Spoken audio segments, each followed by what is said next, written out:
बिहार की आज की सबसे बड़ी खबरों पर नजर डालते हैं। किसानों, बेरोजगारों और गरीबों के लिए महत्वपूर्ण खबरें। सीतामढ़ी के पुनौरा धाम पहुंचे सीएम ने ऐलान किया कि माता सीता का भव्य मंदिर हर हाल में साल 2028 तक पूरा कर लिया जाएगा। बिजली विभाग ने स्मार्ट मीटर लगाने के खिलाफ विपक्ष के विरोध के बीच ग्रामीण इलाकों में इसकी रफ्तार तेज कर दी है। उप मुख्यमंत्री विजय कुमार सिन्हा ने बताया कि बिहार का प्रसिद्ध मिथिला मखाना अब ऑस्ट्रेलिया समेत वैश्विक बाजारों में भेजा जा रहा है। नेपाल की पहाड़ियों में लगातार हो रही भारी बारिश के बाद गंडक बराज से 2.5 लाख क्यूसेक पानी नदी में छोड़ा गया है, जिससे तटीय गांवों में अलर्ट है। मौसम विभाग ने राजधानी पटना और दक्षिण बिहार के 19 जिलों के लिए मेघ गर्जन और भारी बारिश गिरने का येलो अलर्ट जारी किया है। अररिया, पूर्णिया और दरभंगा समेत उत्तर पूर्व बिहार के 9 जिलों में आज रात और कल तेज मानसून बारिश होने की संभावना जताई गई है। खगड़िया और भागलपुर के दियारा निचले इलाकों में गंगा नदी का जलस्तर तेजी से बढ़ रहा है, जिससे कई गांवों में बाढ़ का खतरा मंडराने लगा है। अररिया में बड़ी कार्रवाई करते हुए निगरानी विभाग की टीम ने उद्योग विभाग के जनरल मैनेजर जीएम को 50,000 रुपये की रिश्वत लेते रंगे हाथों दबोचा। NH 30 पर एक तेज रफ्तार बस से कुचलकर युवक की मौत के बाद भड़की भीड़ ने पुलिस की गाड़ियों समेत 5 वाहनों को आग के हवाले कर दिया। मुजफ्फरपुर से पिछले 85 दिनों से लापता 12वीं की छात्रा को पुलिस ने एक गुप्त सूचना के आधार पर भागलपुर के रेड लाइट एरिया से सकुशल मुक्त कराया। लगातार हो रही मानसूनी बारिश और खेतों में पानी भरने के कारण स्थानीय मंडियों में हरी मिर्च, टमाटर और प्याज के दाम 20% बढ़ गए हैं।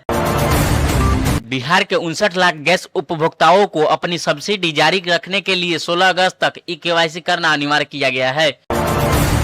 रक्षाबंधन और आगामी त्योहारों को देखते हुए दिल्ली, मुंबई से बिहार आने वाली सभी मुख्य ट्रेनों में लंबी वेटिंग लिस्ट चल रही है। जेडीयू के पूर्व विधायक गोपाल मंडल की पटना में राजद नेता तेजस्वी यादव से हुई मुलाकात के बाद राज्य में राजनीतिक बयानबाजी तेज हो गई है।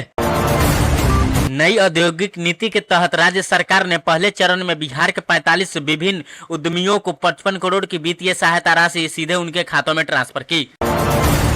पटना नगर निगम ने शहर में बढ़ते वायु प्रदूषण को कम करने के लिए प्रमुख चौराहों पर 15 नए इलेक्ट्रिक वाहन ईवी चार्जिंग स्टेशनों पर लगाने का काम शुरू कर दिया है।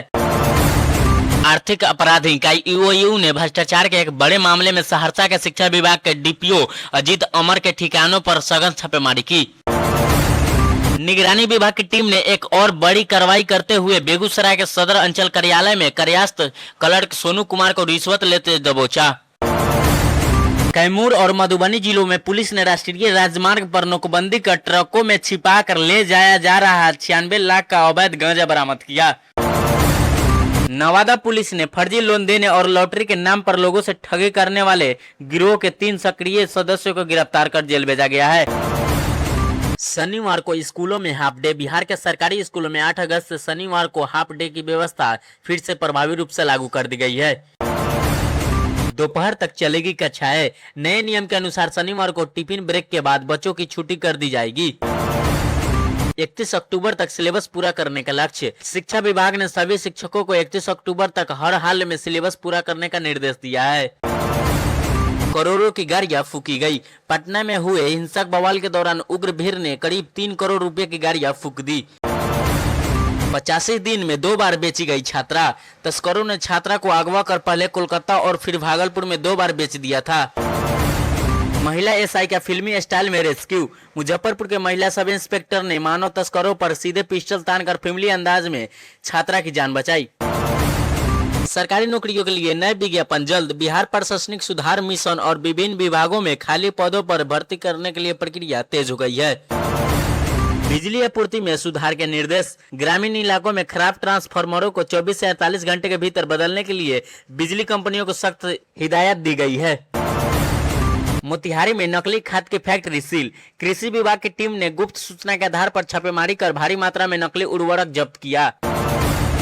दरभंगा एयरपोर्ट का विस्तार। दरभंगा हवाई अड्डे पर नए टर्मिनल भवन और रनवे विस्तार के लिए भूमि अधिग्रहण की प्रक्रिया को गति दी गई है। बिना निर्वाचित हुए मंत्री बनने पर सुप्रीम कोर्ट सख्त। सुप्रीम कोर्ट ने बिना निर्वाचित हुए मंत्री पद बने रहने के मामले में बिहार सरकार को नोटिस जारी कर जवाब मांगा है। जेडीयू ने रचा सदस्यता का नया इतिहास। जनता दल यूनाइटेड जेडीयू ने बिहार के कोने कोने से 1 करोड़ से अधिक नए सदस्य बनाकर एक नया रिकॉर्ड कायम कर लिया है। ईओ हत्याकांड पर तेजस्वी का तीखा हमला। राज्य में कार्यकारी अधिकारी ईओ की हत्या के बाद तेजस्वी यादव ने कानून व्यवस्था पर सवाल खड़े करते हुए आरोपी विधायक के खिलाफ बड़ी कार्रवाई की मांग की है। पप्पू यादव का सांसद में अनोखा प्रदर्शन। सांसद पप्पू यादव ने साधु का वेश धारण कर राम मंदिर के चढ़ावे में गड़बड़ी का आरोप लगाते हुए संसद परिसर में विपक्ष के साथ मिलकर प्रदर्शन किया। रक्सौल बॉर्डर पर मुख्य सड़क बही। रक्सौल में मूसलाधार बारिश के बाद मुख्य संपर्क मार्ग पानी की तेज धार में बह गया, जिससे भारत नेपाल सीमा पर आवाजाही प्रभावित हुई। उत्तर बिहार में नदियों का जल स्तर बढ़ा। कोसी, गंडक और बागमती नदियां कई जगहों पर खतरे के निशाने के पास पहुंच गई है। वाहन चेकिंग का नया कारा नियम। बिहार पुलिस मुख्यालय ने साफ आदेश दिया है कि अब केवल दरोगा या उससे ऊपर के अधिकारी ही गाड़ियों की चेकिंग कर पाएंगे। सिपाहियों से यह अधिकार छीन लिया गया है। नेपाल बॉर्डर पर फेस स्क्रीनिंग अनिवार्य। सुरक्षा को देखते हुए सुपौल के भीमनगर और कुनौली भारत नेपाल बॉर्डर पर आधुनिक फेस स्क्रीनिंग के बाद ही प्रवेश की अनुमति मिल रही है। सड़क हादसों के लिए गोल्ड आवर नीति। बिहार में सड़क दुर्घटना के बाद 112 डायल करते ही पुलिस एम्बुलेंस पहुंचेगी और पीड़ितों को निजी अस्पतालों में शुरुआती मुफ्त इलाज दिया जाएगा। आंगनबाड़ी में 22,000 नई भर्तियां। महिला एवं बाल विकास मंत्रालय के तहत बिहार कैबिनेट ने आंगनबाड़ी केंद्रों में 22,000 से अधिक पदों पर सीधी बहाली को मंजूरी दे दी है। यूनिवर्सिटी में पढ़ाई जाएगी आर्टिफिशियल इंटेलिजेंस। बिहार के प्रमुख विश्वविद्यालय में अब पारंपरिक कोर्स के साथ साथ एआई और डेटा साइंस जैसे 7 नए प्रोफेशनल कोर्स जोड़े गए हैं। बिहार के 7 राजकीय पॉलिटेक्निक कॉलेजों को एमबीए की ओर से मान्यता दी गई है। पटना में फर्जी सचिवालय ज्वाइनिंग लेटर स्कैम। सचिवालय में नौकरी दिलाने के नाम पर लाखों रुपए की ठगी करने वाले एक बड़े गिरोह के 17 अपराधी को जाली दस्तावेजों के साथ पटना साइबर पुलिस ने गिरफ्तार किया है। नालंदा सदर अस्पताल में खून का काला कारोबार। अस्पताल परिसर में खून की अवैध खरीद बिक्री के रैकेट का सनसनीखेज भंडाफोड़ हुआ है, जिसमें एक महिला सुरक्षा गार्ड मुख्य आरोपी पाई गई है।